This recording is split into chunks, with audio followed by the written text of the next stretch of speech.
Good evening and welcome back. So, should we get rid of standardized testing?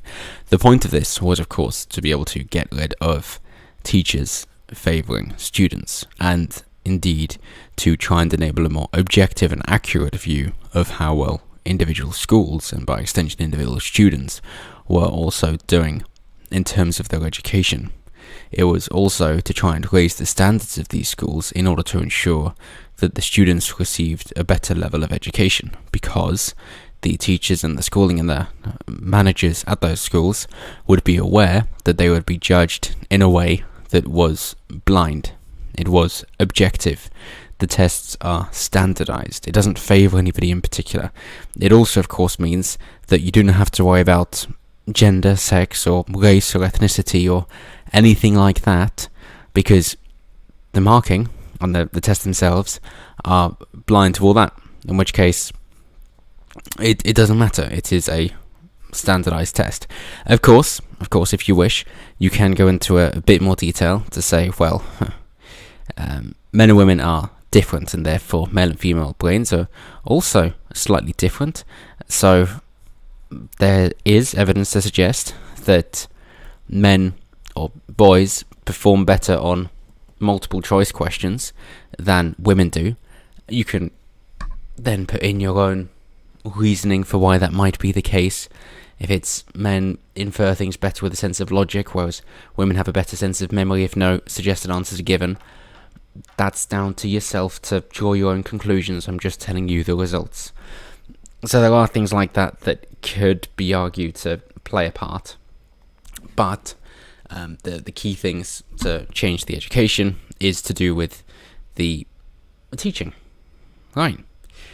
So if we see that the teaching methods are not working for a particular group at a particular school, it is down to other schools to change their methods in order to be more attractive, and therefore any schools that are failing have to pick up the pace, pick up the pieces, in order to be an attractive prospect for parents and students alike. Or at least it would be if the government didn't just dictate which education your children have to get. But that is the point for standardized testing. So, the arguments on the flip side are to say this is just toxic testing and we need to be more flexible, because it's from back in the day where children were just trained to basically be factory employees. They were told to sit down in lines and shut up and listen and then regurgitate information. That's the idea. They are just trained to be good employees. They are not trained to be free thinkers or individuals. Fair enough. I think I've probably said that kind of thing myself before as well. However, as I'm wiser in my older age, is it actually necessarily such a bad thing? What I mean by that is that school is not the be-all end-all. The parents should still have some influence as well.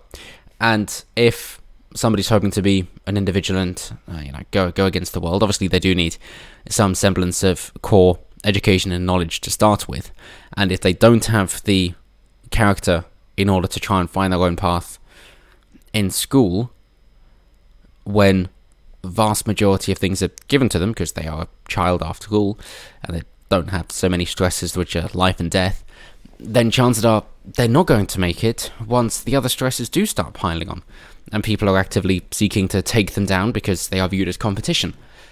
So if they can't make it there, what are the chances that they're going to make it later on?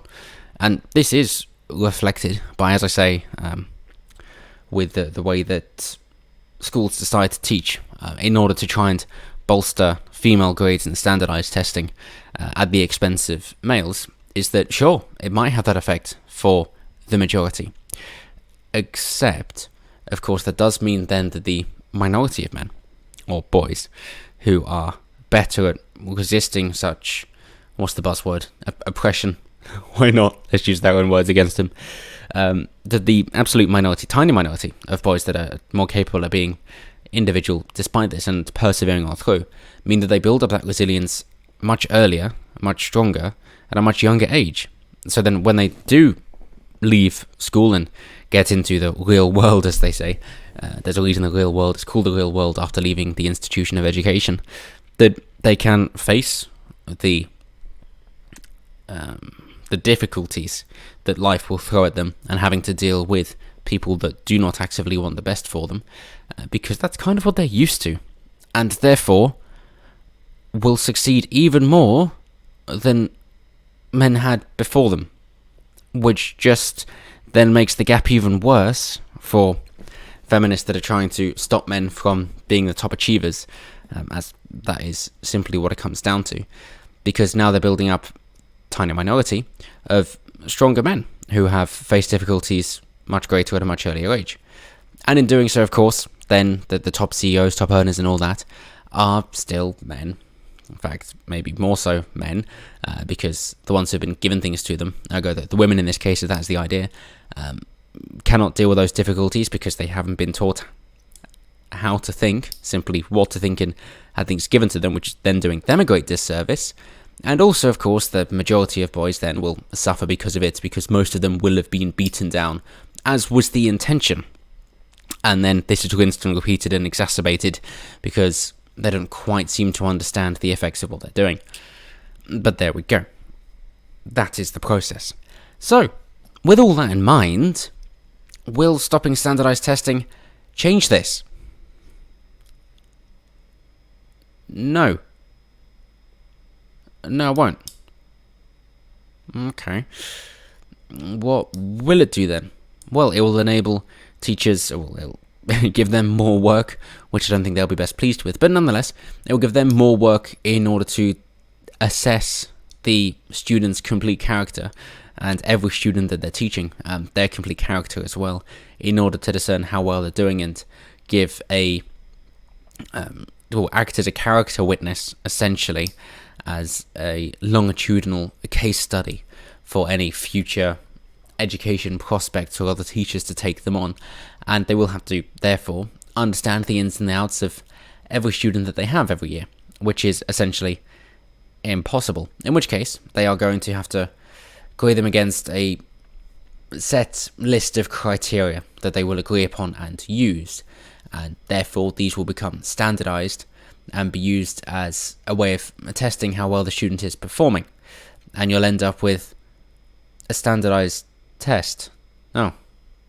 Well, that's kind of counterproductive. Almost seems as if the reason for the standardized testing was because we've already gone through this before. So maybe it is time for a shake-up. But what is it they're suggesting? It just seems to be just a load of qualitative information without anything quantitative, which means a load of words but no figures to compare and contrast. You got this nice person, but you've also got this nice person. You got this good performer and this hard worker as well. How do you tell the difference between the two? Well, how about we grade them? No, now it's standardized because you've got to have a set of criteria. Otherwise, different teachers are going to be grading differently and you don't know where you stand anymore. Right. So it comes back to standardized testing. So then the only thing, which might be one possible positive that they're trying to garner, I think, which is to go against cramming at the end of the school year, is to say, well, it stops the cramming and the end of year stress caused by the be-all end-all of GCSE or A-level examinations, and instead spreads it out throughout the year. So I believe the idea then is going to reward somebody who will do the work when they're being watched all the way through, and not just wait for the last second when it matters most, so as to try and alleviate the stress. Of course, it will all still accumulate towards the end of the year, as there will be a deadline and a cut-off point, unless they try and have a different cut-off point each month, but that's far more difficult to do if you haven't really covered much education or haven't covered much of the syllabus through that time period. But maybe every half term that there's a deadline of coursework. You're just spitballing ideas here of what it is that they're trying to achieve, but from what I can see, that is the best. So every half term is split into two halves of the half term, so you've got a quarter for kind of learning stuff, and then the other, or one half for learning it, and then the other half for trying to apply it in order to then be recorded. But of course then the teachers are also recording the student's behaviour, and if they don't understand how well the student learns, then they're screwing them over even more, because at least with the current system, a student can decide, well, this is meaningful to me, and even though you are a shit teacher or not helping me out at all, I'm going to figure it out on my own. And just as a last point, let's be real, that is actually the case for any student that ends up learning something. And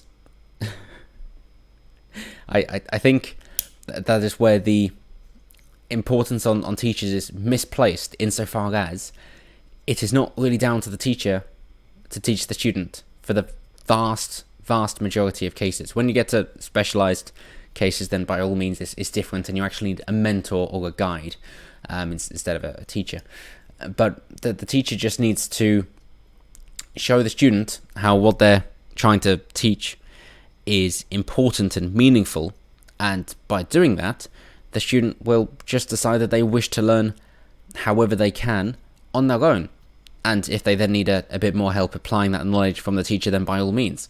But the main thing the teacher needs to do is just motivate and incentivize the students in wanting to learn about that topic, and they can more or less sit back and relax, as the students do not care about the hours that they're putting in, because they're enjoying what they're doing, because they find it meaningful, not because it is easy. But that's my take on it. So can you get around the standardized testing? Maybe, but not really. Either way, I think the attention is really in the wrong place. But it's an easier way for teachers, of course, and unions to say, oh, we're not doing anything wrong, it's the rest of you, let's blame everybody else. Yes. Good job, guys. And you're the ones teaching our children. That's disconcerting. Kind of hoping for some of that personal responsibility. But that's it for me. Let me know what you guys think down below. Do you think we should get rid of the standardized testing? I say that there are some good points, but if so, what should we replace it with? Or is the attention kind of misplaced? Either way, let me know down below. Always intrigued to what you guys have to say. And of course, as always, until next time, have a good one.